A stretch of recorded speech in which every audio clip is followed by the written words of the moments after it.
ബിസ്മില്ലാ അൽഹംദുലില്ലാ. പ്രിയമുള്ളവരെ, കുമ്പോൽ അറബി വലിയുള്ള എന്ന പേരിൽ ഒരു മഹാമുണ്ടാക്കി അവിടെ ഉറൂസ് കൊണ്ടാടുകയാണ്. ആ ഉറൂസ് കമ്മിറ്റിക്കാരോട് ചില ചോദ്യങ്ങൾ ഉന്നയിക്കപ്പെട്ടു.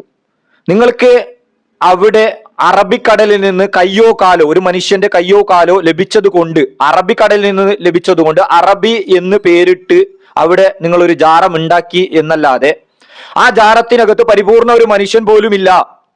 ഉണ്ടെങ്കിൽ അദ്ദേഹത്തിന്റെ പേരെന്താണെന്ന് പറയൂ, അദ്ദേഹത്തിന്റെ പാരമ്പര്യം പറയൂ, അദ്ദേഹം എവിടെ നിന്നാണ് പഠിച്ചതെന്ന് പറയൂ, അദ്ദേഹം ഏത് കുടുംബത്തിൽപ്പെട്ട ആളാണെന്ന് പറയൂ എന്ന് അവരോട് ചോദ്യം ഉന്നയിക്കപ്പെട്ടപ്പോൾ ഭീഷണിയും സംവാദ വെല്ലുവിളിയുമായി വരികയാണ്.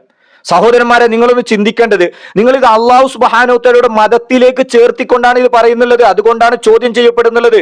നിങ്ങൾ പറയൂ, ഇത് സൂഫി എന്നുള്ള ഒരു പ്രത്യേക മതമാണ്, അതുകൊണ്ട് ഞങ്ങളുടെ മതത്തിൽ ഞങ്ങൾ വേണ്ടതുപോലെ ചെയ്യാം എങ്കിൽ ഒരാളും ചോദ്യം ചെയ്യില്ല. നിങ്ങൾ അള്ളാഹുവിന്റെ മതത്തിലേക്ക് കൂട്ടിച്ചേർത്തുകൊണ്ട് അഹ്ലുസുന്നത്താണെന്ന് അവകാശപ്പെട്ടുകൊണ്ടാണ് നിങ്ങൾ ചെയ്യുന്നത്.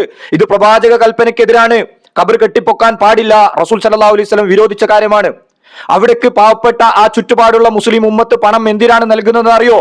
അവരെ സ്വർഗത്തിലേക്ക് കൊണ്ടുപോകുന്ന പണിയാണെന്ന് കരുതിയിട്ടാണ് അവിടെ ദീപാലങ്കാരം നടത്താൻ, അവിടെ ഉറൂസ് കഴിക്കാൻ, അവർക്ക് നേർച്ച വഴിപാടുകൾ അർപ്പിക്കുന്നുള്ളത്.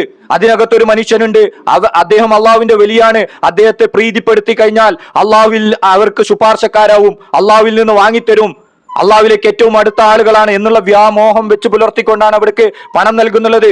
പക്ഷേ അവരുടെ ഈ പ്രവർത്തനം കൊണ്ട് നാളെ പരലോക കോടതിയിൽ എത്തിക്കഴിഞ്ഞാൽ ശാശ്വതമായിട്ടുള്ള നരകത്തിലേക്കാണ് അവർ ഇത് കൊണ്ടുപോകുന്നുള്ളത്.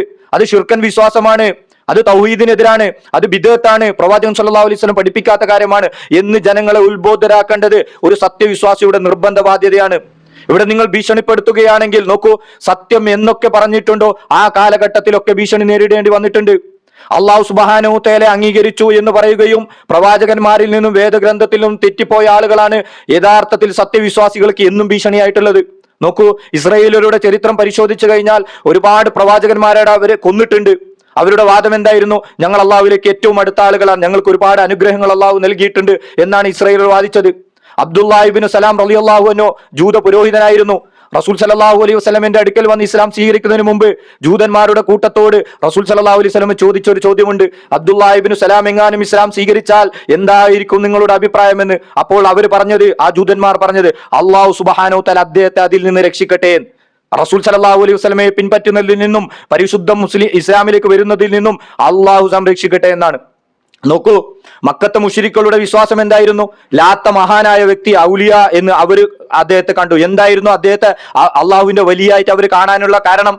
അള്ളാഹുവിന്റെ ഭവനത്തിലേക്ക് ഉംറയ്ക്കും ഹജ്ജിനും വരുന്ന ആളുകൾക്ക് സവീക്ക് ഉണ്ടാക്കി കൊടുക്കുന്ന ആളായിരുന്നു ലാത്ത എന്നുള്ള മനുഷ്യൻ.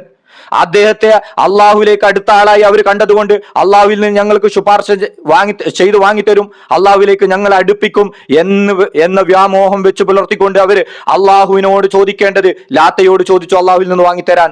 അവർക്ക് സ്വന്തമായി കഴിവുണ്ടെന്ന് അവർ പറഞ്ഞിരുന്നില്ല. അത് പാടില്ല എന്ന് പ്രവാചകൻ സല്ലല്ലാഹു അലൈഹി വസല്ലം അവിടെ മക്കത്ത് വന്ന് വിളിച്ചു പറഞ്ഞപ്പോൾ പ്രവാചകൻ അവർ എതിർത്തു. നോക്കൂ, അള്ളാഹുവിന്റെ റസൂൽ സല്ലല്ലാഹു അലൈഹി വസല്ലമയുടെ ചരിത്രം പഠിപ്പിച്ചു കഴിഞ്ഞാൽ നോക്കൂ, അബൂദർ അൽ ഗഫാരി റളിയല്ലാഹു അൻഹു അദ്ദേഹത്തിന്റെ ചരിത്രം നിങ്ങളൊന്ന് പഠിക്കണം. മക്കത്ത് വന്നുകൊണ്ട് അദ്ദേഹം ഇസ്ലാം സ്വീകരിച്ചുകൊണ്ട് റസൂൽ സല്ലല്ലാഹു അലൈഹി വസല്ലമയോട് ചോദിക്കുകയാണ്, നബിയെ ഇനി ഞാൻ എന്താണ് ചെയ്യേണ്ടതെന്ന്. അപ്പോൾ പ്രവാചകൻ പറയാണ്, നിങ്ങളുടെ നാട്ടിലേക്ക് ഗിഫാർ ഗോത്രത്തിലേക്ക് തിരിച്ചു പോകൂ, ഇവിടെ ആരോടും പറയേണ്ട ഈ സത്യം, കാരണം നിങ്ങളെ ആക്രമിക്കുമെന്ന്. അദ്ദേഹം മനസ്സിലാക്കിയ സത്യം കഅബാലയത്തിന്റെ അടുത്ത് പോയി വിളിച്ചു പറഞ്ഞപ്പോൾ അവിടുന്ന് ആക്രമിക്കപ്പെട്ടിട്ടുണ്ട് അദ്ദേഹത്തെ. സഹോദരങ്ങളെ, തുമാമ റളിയല്ലാഹു അൻഹുവിന്റെ ചരിത്രം നിങ്ങളൊന്ന് പഠിക്കണം. മദീനയിൽ റസൂൽ സല്ലല്ലാഹു അലൈഹി വസല്ലം ചില സൈന്യങ്ങളെ നിയോഗിച്ചപ്പോൾ ഒരാള് ഊരിപ്പടിച്ച വാളുമായി തൽബിയത്ത് ചൊല്ലിക്കൊണ്ട് വരികയാണ്. എന്തായിരുന്നു തൽബിയത്ത്? അള്ളാഹുവേ, നിന്റെ വിളിക്കുത്തരം നൽകിയതാ ഞാൻ വന്നിരിക്കുന്നു, നിനക്കൊരു പങ്കുകാരുമില്ല എന്ന് അദ്ദേഹം തൽബിയത്ത് പറയും.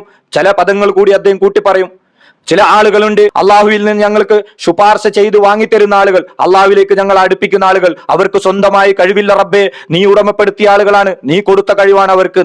ഇത് പറയുമ്പോൾ പ്രവാചകന്റെ അനുയായികളായിട്ടുള്ള സ്വഹാബി കിറാം അദ്ദേഹത്തെ പിടിച്ച് ബന്ധസ്ഥനാക്കി റസൂൽ സല്ലല്ലാഹു അലൈഹി വസല്ലമയുടെ അടുത്ത് കൊണ്ടുവന്നു. മദീന പള്ളിയിൽ 3 ദിവസം റസൂൽ സല്ലല്ലാഹു അലൈഹി വസല്ലമിൽ നിന്ന് നേരിട്ട് ദീൻ കണ്ടു പഠിച്ച് മനസ്സിലാക്കുകയാണ്. പിന്നീട് അദ്ദേഹം ഏകദൈവ വിശ്വാസത്തിന്റെ തൗഹീദുമായി മക്കയിലേക്ക് ഉംറയ്ക്ക് പുറപ്പെട്ടപ്പോൾ അവിടുത്തെ മക്കയിലുള്ള മുശ്രിക്കുകൾ അദ്ദേഹത്തെ സ്വീകരിക്കുന്നുണ്ട്. പക്ഷേ അദ്ദേഹത്തിന്റെ തൽബിയത്തിൽ അള്ളാഹ് കൊടുത്ത കഴിവിൽ സഹായിക്കുന്ന ആളുകൾ, ഇബ്രാഹിം നബി അലൈഹി സ്വലാം ലാത്തയും ഉസ്സയും മനാത്തയും വദ്ദും സുവാഹും യഹൂസും എന്നുള്ള ആളുകൾ, അള്ളാഹുവിലേക്ക് അടുപ്പിക്കുന്ന ആളുകൾ, അള്ളാഹുവിൽ നിന്ന് ശുപാർശ ചെയ്ത് വാങ്ങിത്തരുന്ന ആളുകൾ ഉണ്ട് എന്നുള്ള തൽബിയത്ത് അദ്ദേഹം കട്ട് ചെയ്തപ്പോൾ അവിടുത്തെ മക്കത്തുള്ള മുശ്രിക്കുകൾ അദ്ദേഹത്തെ ആക്രമിച്ചിട്ടുണ്ട്. അപ്പോൾ സത്യം പറഞ്ഞതിന്റെ പേരിൽ ആക്രമണം നേരിട്ടിട്ടുണ്ട്, പീഡനങ്ങൾ നേരിട്ടിട്ടുണ്ട്, ഭീഷണികൾ നേരിട്ടിട്ടുണ്ട്. എന്നാൽ ഈ സത്യം പറയാതിരിക്കാൻ പറ്റില്ല. കാരണം എന്തുകൊണ്ട്? നാളെ പരലോക കോടതിയിൽ അള്ളാഹു സുബ്ഹാനഹു തആലയുടെ മുമ്പിൽ എത്തുമ്പോൾ ഞങ്ങൾക്കൊരു ഹുസൂർ ബോധിപ്പിക്കാനുണ്ട്. റബ്ബേ, ഞങ്ങൾ അവർക്ക് സന്ദേശം എത്തിച്ചിട്ടുണ്ട് റബ്ബേ. പരിശുദ്ധ ഖുർആനിൽ പറയുന്നത് കാണാൻ പറ്റും. അള്ളാഹു സുബ്ഹാനഹു തആല പരിപൂർണമായി നശിപ്പിക്കുകയോ ശിക്ഷിക്കുകയോ ചെയ്യുമെന്ന് ഉറപ്പുള്ള ഒരു സമുദായത്തെ നിങ്ങൾ എന്തിനാണ് അവരെ ഉത്ബുദ്ധരാക്കുന്നത്? എന്തിനാണ് അവരിലേക്ക് സന്ദേശം എത്തിച്ചു കൊടുക്കുന്നത് എന്ന് ചോദിച്ചപ്പോൾ അവർ പറഞ്ഞ മറുപടി, നാളെ റബ്ബിന്റെ മുമ്പിൽ ഒരു ഹുസൂർ ബോധിപ്പിക്കാനാണ്, ഒരു വേള അവർ മടങ്ങിയാലോ എന്ന്. നോക്കൂ സഹോദരങ്ങളെ, സൂറത്തുൽ യാസീനിൽ ഒരു വിവരണം, നിങ്ങൾക്ക് ഒരു ചരിത്രം നിങ്ങൾ പഠിക്കണം. അവരിലേക്ക് ദൈവദൂതന്മാർ വന്നപ്പോൾ മദീന നഗരത്തിന്റെ അങ്ങേയറ്റത്തു നിന്ന് ഒരു മനുഷ്യൻ വന്നു പറഞ്ഞു, നിങ്ങൾ ആ പ്രവാചകന്മാരെ സ്വീകരിക്കണം. എന്നാൽ അള്ളാഹുവിന്റെ മാർഗത്തിലേക്ക് ക്ഷണിച്ച അദ്ദേഹത്തെ ആ നാട്ടുകാർ കൊന്നുകളയാണ് ചെയ്യുന്നുള്ളത്. പിന്നീട് അള്ളാഹു സുബ്ഹാനഹു തആലയിൽ നിന്ന് ഒട്ടനവധി അനുഗ്രഹങ്ങൾ ആ ഷഹീദിന് ലഭിച്ചപ്പോൾ അദ്ദേഹം പറയുകയാണ്, എന്റെ നാട്ടുകാർ ഇതൊന്ന് കണ്ടു മനസ്സിലാക്കിയിരുന്നെങ്കിൽ, എന്റെ നാട്ടുകാർക്ക് ഇതൊന്ന് അറിയിക്കാൻ പറ്റിയിരുന്നെങ്കിൽ ഈ ഭൗതിക ലോകത്ത് വരാനോ ഇവിടെ ഇടപെടാനോ ആ മരണപ്പെട്ടു പോയ ഔലിയാക്കന്മാർക്ക് സാധിക്കില്ല എന്നുള്ളതാണ്. പ്രിയപ്പെട്ട സഹോദരങ്ങളെ, ഇന്ന് നിങ്ങൾ ഏതൊരു നേതാക്കന്മാർക്ക് വേണ്ടിയാണോ സംസാരിക്കുന്നുള്ളത്, ഏത് ഉസ്താദന്മാർക്ക് വേണ്ടിയാണോ സംസാരിക്കുന്നുള്ളത്, ആ ഉസ്താദന്മാർക്കെതിരെ നിങ്ങൾ സംസാരിക്കുന്ന ഒരു ദിവസം വരാനുണ്ട്. പരിശുദ്ധ ഖുർആനിൽ സൂറത്തുൽ ബഖറയുടെ ആയത്തുകൾ ഒന്ന് നോക്കണം. നേതാക്കന്മാരും അനുയായികളുമായി ബന്ധം വിച്ഛേദിക്കപ്പെടുന്ന ഒരു ദിവസമുണ്ട്. ആ ദിവസം പറയും, അല്ലാഹുവേ, ഞങ്ങളെ ഭൂമിയിലേക്ക് ഒന്ന് തിരിച്ചയക്കൂ. ഈ നേതാക്കന്മാർ ഇന്ന് ഞങ്ങളെ എങ്ങനെയാണോ കൈവിട്ടത്, ഞങ്ങൾ അവരെയും കൈവിടാം. അള്ളാഹുവിനും റസൂലിനും പിന്നിൽ ഒരു മാർഗം സ്വീകരിക്കാം എന്ന് പറയുന്ന ഒരു സന്ദർഭം വരാനുണ്ട്. സൂറത്തുൽ ബഖറയുടെ 163 മുതൽ 170 വരെയുള്ള വചനങ്ങൾ നിങ്ങളൊന്ന് തുറന്നു നോക്കണം. സൂറത്തുൽ അഹ്സാബിൽ അള്ളാഹു സുബ്ഹാനഹു തആല പറയുന്നത് നമ്മൾക്ക് കാണാൻ പറ്റും. അന്ന് നരകത്തിന്മേൽ അവരുടെ മുഖങ്ങൾ കീഴ്മേൽ മറിയുന്ന ദിവസം അവർ പറയും, ഞങ്ങൾ അള്ളാഹുവിനും റസൂലിനും പിന്നിൽ ഒരു മാർഗം സ്വീകരിച്ചിരുന്നെങ്കിൽ എത്ര നന്നായേനെ. ഞങ്ങളുടെ നേതാക്കന്മാർ അഥവാ പ്രമുഖരായിട്ടുള്ള ആളുകൾ, പണ്ഡിതന്മാർ എന്നറിയപ്പെടുന്ന ആളുകൾ, പ്രമുഖരായിട്ടുള്ള ആളുകൾ, ഇവരെ ഞങ്ങൾ അള്ളാഹുവിന്റെ മാർഗത്തിൽ നിന്ന് വഴിതെറ്റിപ്പിക്കുകയാണ് ചെയ്തത്. റബ്ബേ, അവർക്ക് ഇരട്ടി ശിക്ഷ കൊടുക്കണേ.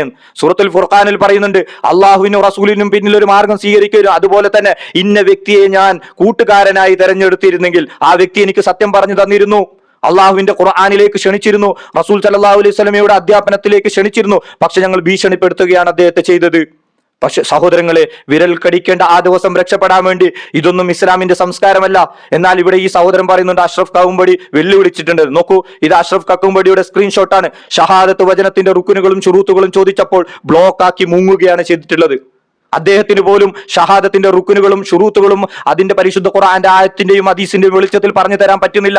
നിങ്ങൾ അവിടെ സംസാരിക്കാൻ വേണ്ടി ഒട്ടനവധി പ്രമുഖരെന്ന് അറിയപ്പെടുന്ന പണ്ഡിതന്മാർ എന്നറിയപ്പെടുന്ന ആളുകൾ വരുന്നില്ലേ? നിങ്ങൾ ചോദിക്കും ഓരോ ആളുകളോടും, എന്താണ് ഷഹാദത്ത് വചനത്തിന്റെ നിബന്ധനകൾ? അത് ഖുർആൻ ആയത്തിന്റെയും ഹദീസിന്റെയും വെളിച്ചത്തിൽ ഞങ്ങൾക്കൊന്ന് പറഞ്ഞു തരാൻ പറ്റുമോ? ഒരൊറ്റ സമസ്തയിലുള്ള ഉസ്താദന്മാർക്കും അത് പറഞ്ഞു തരാൻ സാധിക്കുകയില്ല. ഇനി അവർ അറിഞ്ഞു മനസ്സിലാക്കി അംഗീകരിച്ചാൽ ആ സമസ്ത എന്നുള്ള പേച്ചാശയത്തിൽ അവർ നിൽക്കുകയില്ല. അല്ലാഹു സുബ്ഹാനഹു തആല ഈ സത്യം മനസ്സിലാക്കാൻ തൗഫീക്ക് ഓരോ ആളുകൾക്കും നൽകട്ടെ. റബ്ബ് സുബ്ഹാനഹു തആല നാം ഓരോരുത്തരെയും സത്യത്തിലായി നിലനിൽക്കുവാനും ആ സത്യത്തിന് വേണ്ടി സംസാരിക്കാനും ആ സത്യത്തിലായി മരിക്കുവാനും റബ്ബ് സുബ്ഹാനഹു തആല തൗഫീക്ക് നൽകട്ടെ. അസ്സലാമു അലൈക്കും വറഹ്മത്തുള്ളാഹി വബറകാതുഹു.